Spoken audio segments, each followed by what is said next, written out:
Kılımız kışaybayt degen ökmöttün öpkösün emez. Günün emez. Gülünü julat. Eki dosum var. Biri jaratkan Allah Taala, ekinci enem. Bular eköөнө тең тийишти. Кара суудун баарынан эле контрабандисттер менен коммерсанттар чыкчу эле. Кайра башынан соттолду. Эми Кудай кааласа мына шайлап бүткөндөн каматса керек.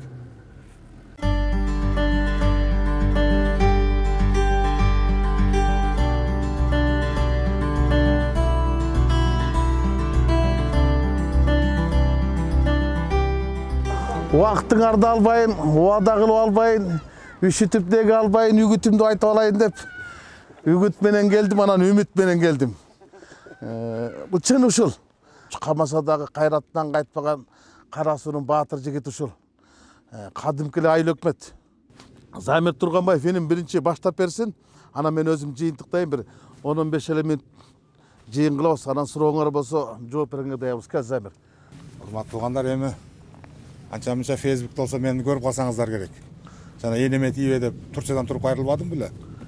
Айыл өкмөттүн башчысы коррупционер деп. Ошо жакшыраак тааныйсыңар азыр эми. Урма байланыш Турцияга барып лечение алып келейин деп бир түрк досторубуз бар эле. Кетсем үйүмө кирип 68 деген энем автоматта кашып. Жа курал жарак чыкты ал бул деген сөздөр менен болгондон Турцияда ошондой лечение эделем. Анан кайра келдим. Келсем 720 орунду союз курбаган айыл өкмөттүн өзүнүн бюджетин эсебинен экономдоп жүрүп 5 жылда курдум эле. İçinde bardығы var. Azırkı жаңы неме енді санузели бар. Жанагы кыздарыбызды турмушка даярлоо боюнча жанагы машинкалардан бери алып берип. İçinde целый bir фабтардан бери куруп берген элем да. Сен ошону жеп коюпсуң дейт. 24 миллион сом жеп коюпсуң да, апарып камашты. Мен дедим камасыңар камагыла. Анан кечегеден эң кызыгы сотко өткүзүп атканда жаңы жакшы областка жаңы жакшы прокурор кеп калыптыр. Делону карап туруп, деди, буну кантип өткүзөсүңөр сотко деди. Бул жигит деди, 3 этаждын бир этажын толук жеп салса, экинчи этаж асманда асылып турат го деп, анан кайра башынан соттолду. Эми Кудай кааласа мына шайлап бүткөндөн каматса керек. Лаббайбыз бир сөз менен айтканда кул мүнөз болуп калдык. Биз баатыр мүнөз эл кул мүнөзгө айландык. Буну эмнеге айланды деп дагы изилдеп көрдүм. Байылда Сарнагоевдун бир жакшы сөзү бар экен. İtlerдің падышасы арыстан болса, itтердің падышасы арыстан болып қалған болса, иттер арыстан мүнөзгө айланат экен. Эгер арыстандардын падышасы ит болып қалған болса, арыстандар ит мүнөзгө айланып калат экен. Биз Кыргызды тарыхта окуп көрсөңүздөр, эч бир душман жеңе алган эмес экен. Эч бир душман жеңе алган эмес экен.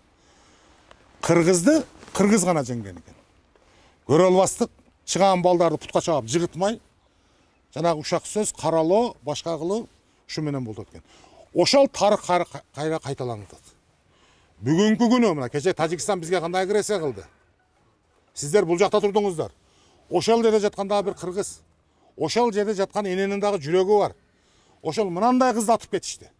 Мынандай кызды атып кетишти. Биз биякта жатып алып диванный эксперт же бир башка болуп туруп, деп койду. Эртең ушул жерде бир нерсе болсо, ушул жерде бир нерсе болсо, мен карасып жатып алам, ушундай болуптур да деп коём. Zamanға келдік. Ошол жердеги эненин жүрөгү бүттү. Ошо кызын жоготкон жүрөгү эненин бүттү. Бүгүнкү күнү мамлекет Тажикстан баскандан кийин эртең Кытай басып алат деп эч ким кепилдик бере албайт. Рыскелди байкалар чыкса болот эле. Мен үйдө жатышым керек эле. Себеби үй камагында жүрөм, эртең шайлоодон камайт. Там 15 жылга камаса керек. Бирок мамлекет ушундай коркунучта турганда кантип үйдө жатабыз? Мыналар азыр силер айтылган проблемаңар, светиңер, жолуңар, таза сууңар, лайка сууңар, жана башкалар бар жогу болушу мүмкүн, карызыңар жок болуп калышы мүмкүн, бирок Кыргызстан деген эгеминдүү мамлекет жок болуп кетиши мүмкүн. Ошон үчүн бүгүнкү күнү мына Рыскелдикеге окшогондорду мен ака деп сүйлөй берейин. Рыскелдикеге окшогондорду кичине жүрөгүндө жалыны бар кыргыз үчүн кичине күйгөн адамдарга жана тамашалады, карыз сурап келдим деп.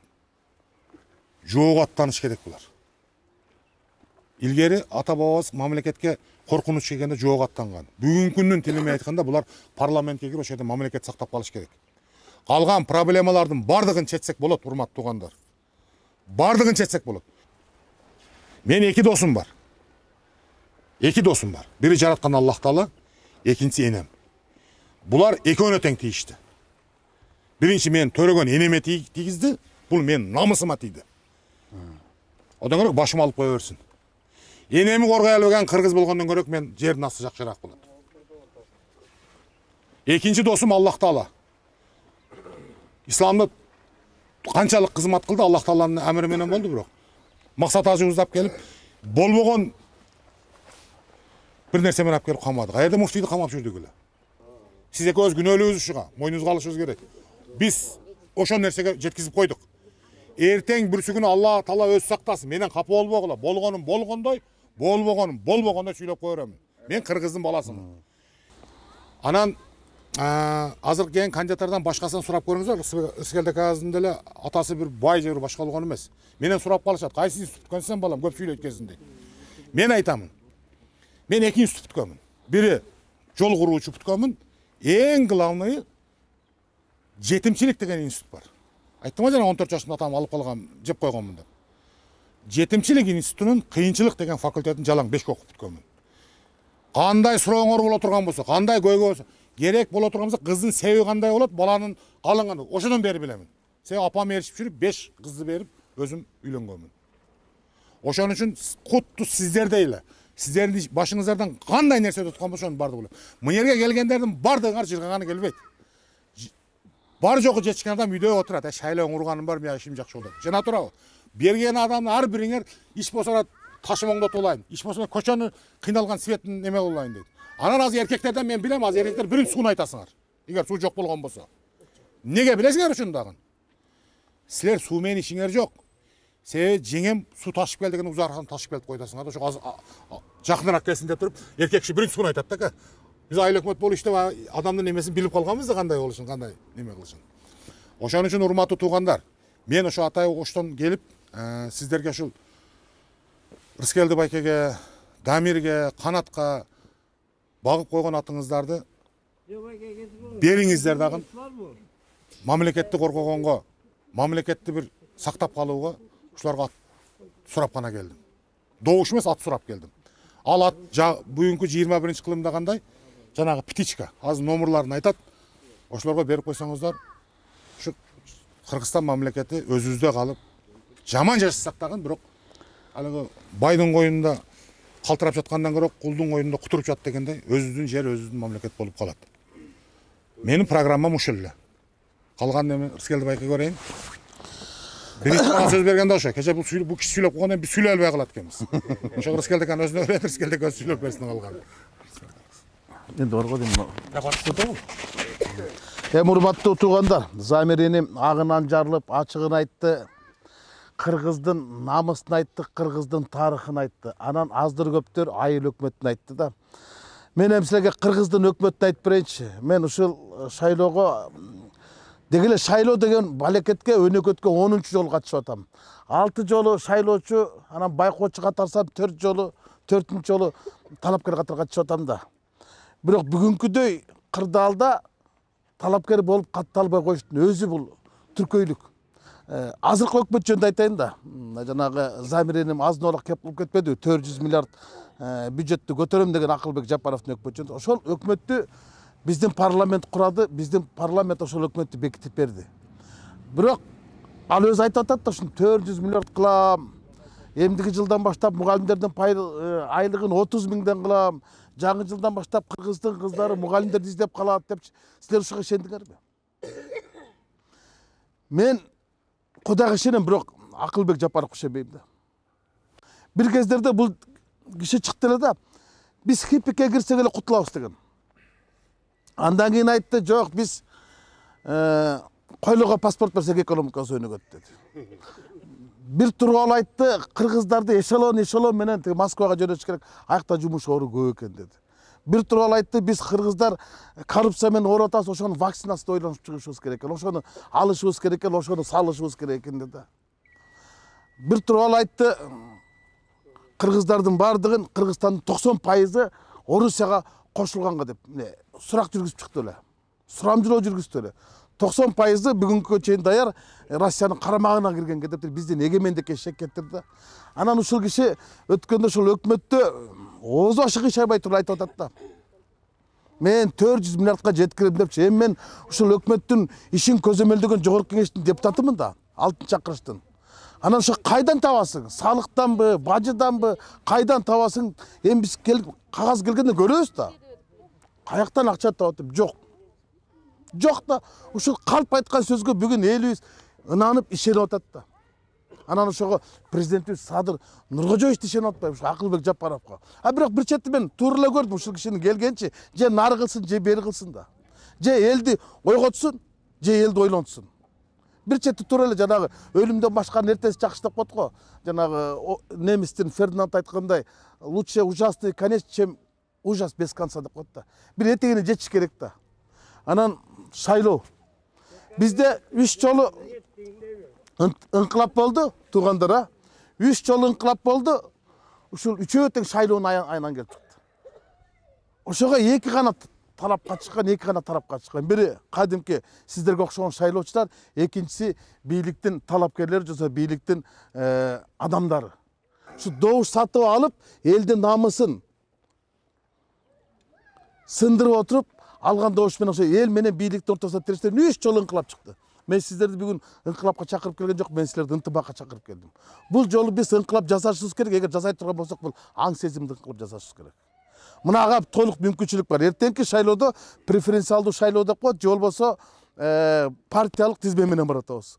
Кээ бирлер аймак менен баратат. Мына биз Замир экөөбүз партиялык. Мурун силер партияга эле шайлап коюп ичиндеги адамдарды таанып алсаңар, азыр эми партиянын сызып, анан ичиндеги ар бир талапкерди жекече өзүн шайлай турган мезгил келди. Ушул жерде силер жазалашыңар керек да, ушул жерден тазалашыңар керек. Баягы коом таза болгондо бийлик таза болот, шайлоодо таза болот. Бизде айтат да, Замир экөөбүз силер эмнеге Атамбаевдин партиясына кирип алдыңар депчи. Жаманбы? Жакшыбы? Каалайсыңарбы? Каалабайсыңарбы? Угасыңарды, укпайсыңарбы? Танасыңарбы? Чанасыңарбы? Атамбаев туугандагы 6 жылда биз адамча жашаганбыз.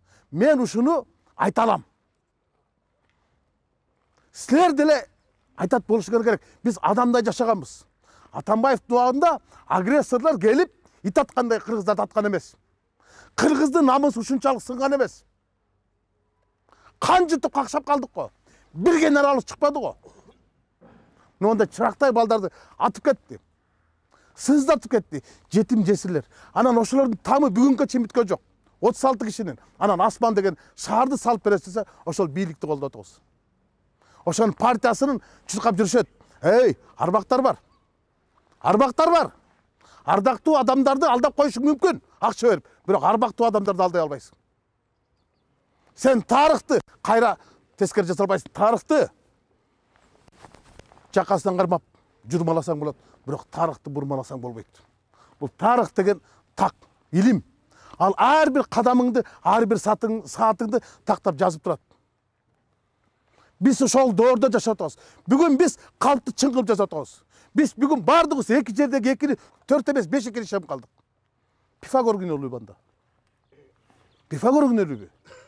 Бүгүн калпчыларды бардыгы кечеги шайлоодо ойрон кылгандар. Кечеги шайлоодо ойрон кылгандар бүгүн башка партия менен баратат. Бийликтин партиялары менен баратат ошолор. Бийлик колдоп атат. Анда эмнеге ыкылап болду? Анда эмне үчүн үмүт өчтү? Айырмасы эмне? Таза шайлоо дейт. Таза шайлоо болуш үчүн көкүрөк таза болуш керек. Сенин сөзүң таза болуш керек. Сенин ыйманың таза болуш керек. Сенин мыйзамың таза болуш керек. Бүгүнкү ыйманы дагы жок, мыйзамы да жок шайлоого баратабыз. Мен ачык эле айтам. Айтышты, бийликтин бир да партиясы жок деп, бирок бийлик ошол адамдарды киргизе албады. Мына бүгүн ачыкка чыгып калбады. 100 миллион сом 5 партия коротуп туруп, бүттүк ошол бай партия. Кайдан кечеги бир жаш балдардын партиясы, чалдардын партиясы, бир жаш балдардын партиясы 16 миллион сом акча жок кылып коротуп коюптур. Бул расмий, бейрасмий 100 миллион коротду. Кайдан алды ошол акчаны? Калктын казаны кайнабайт деп коет Кыргызда. Бирок бүгүн калп чындыктын үстүн басып алган. Чындык чыркырап калптын таманында калды. Биз ошону ажыратканы баратабыз. Ошондой оор кырдалда шайлоо баратабыз. Бирок мен жүрөгүм ишенет. Түпкүрүндө ишеним бар. Биз барабыз деген, өтөбүз деген. Бирок бийлик биздин өтүшүбүздү каалабайт. Алар болгон күчүн салат. Шуманбек өтпөй калыш керек. Ушул Атамбаевдин партиясы парламентке келбеш керек. Эмне үчүн бизден коркот? Алар бизден корккон жок, алар адилеттиктен коркот. Алар чындыктан коркот. Анткени чындык чыкпаган жерден чыр чыгат.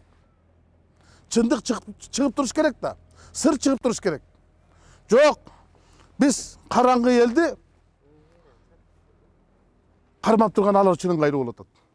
Биз кыргыз элине келечек иштеп беребиз. Мына айтты го бул. Кара суунун баласы. Канжыгага башын байладым деди го. Айталабы жанагыларды. Жана уялчак же болсо бай депутаттарды алып келип атып, бала, ушул жерге келдиң. Мына жерге Куранды алып чыгып туруп, мына мечиттин алдында турасың. Кудай уруп кетет. Айт десең, айта албайт. Айта албайт. Коркот. Ошондой коркок кошоматчы депутаттар да бар атат да. Ошолордун арасында апыр-тапыр артта калган апыр деп биз да бар атабыз. Эгер мүмкүнчүлүгүңөр болсо, бул жана атыңарды бергиле деп өтү. Мына, бул да тизмеде. Социал-демократ тизмесин тапсаңар болот. Кара суунун кулунду, баатыр жигит. Рахмат, эми туугандар, эгер бизге мындай суроолор болсо, бүгүн суроо бергиле. Бүгүн батаңарды бергиле. Анан колуңардан келсе 28-inde добушуңарды бергиле. Бир эле мага эмес, бул иниме да бергиле. Анткени бунун өтүп кетишине да мен тилектешмин. Анткени буга окшогон жигиттер өтпөй калса, мына карачы, Бекмамат Осмоновдой кылып бетке айтып атат го. Кайсы жигит айта алат? Мен ушуну кара суудан экени таң калып атам. Кара сууда ушундай барбы? Кара суудун баарынан эле контрабандисттер менен коммерсанттар чыкчу эле. Бул каяктан чыкты? Ушун түбү таластык болсо экен деп ойлоп турмун мен. Ушундай эле болуш керек депчи. Ол жакта мындайлар чыкканын уга эле келем. Туурабы? Мына силердин өзүңөр таң калдыңар болуш керек, туурабы? Кара суудан качандан бери ушу калыстыкты как жарган, кайратынан кайтпаган жигиттер чыгып калды. Мына ушуга окшогон жигиттер барганда жана кылыбыз кыйшайбайт деген өкмөттүн өпкөсүн эмес, жүнүн эмес, жүлүнү жулат.